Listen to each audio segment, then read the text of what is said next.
Our job at the Kennedy School is to prepare a new generation of public leaders to fix a world in trouble.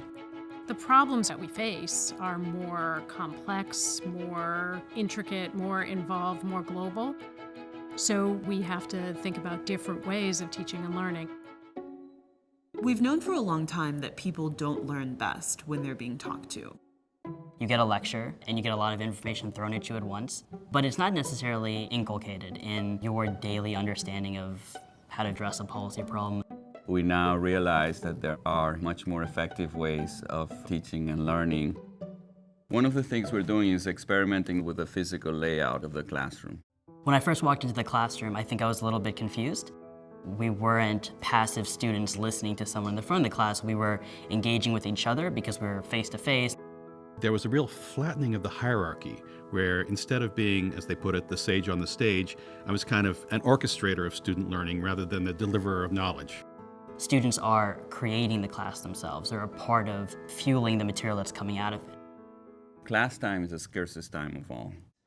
So the professor can either spend a lot of time in class just talking to the students, or he can spend more time in class discussing with the students and being more interactive. We've been experimenting with a flipped classroom where we deliver material outside of class and before class. What we've done is create online modules. Letting the students learn about the concept at their own pace. And when they come to class, they come with that knowledge ready to work on hard problems. As evidence accumulates about what works, it changes the whole school's conception of good teaching.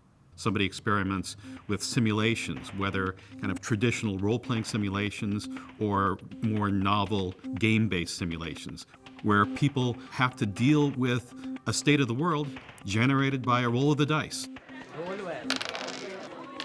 And nobody knows what's going to happen.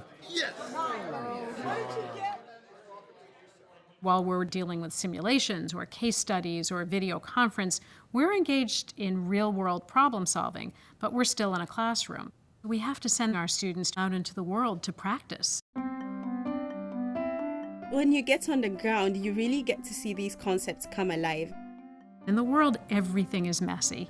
It's real people with real problems needing real solutions. We've had so many moments where things didn't go as planned. And I think if everything goes as planned, it's because you're not adapting, you're not iterating, you're not taking signals from the place that you're in. There is no one best way to engage in active learning. We don't know the right answer yet. We have so many ideas. And we need to continue experimenting, evaluating what we're doing so that we can scale up future innovations. It's really great to come to a place where there are people so concerned with the learning of the students. The goal is not just to get students to learn in the classroom, but rather to have that learning be so deep, so in their bones, that when they get out of the Kennedy School, they instinctively use their learning to deal with complex problems in the real world. The most important way in which we have an impact on the world is by improving what our students can do. Teaching right, is action of the most powerful sort.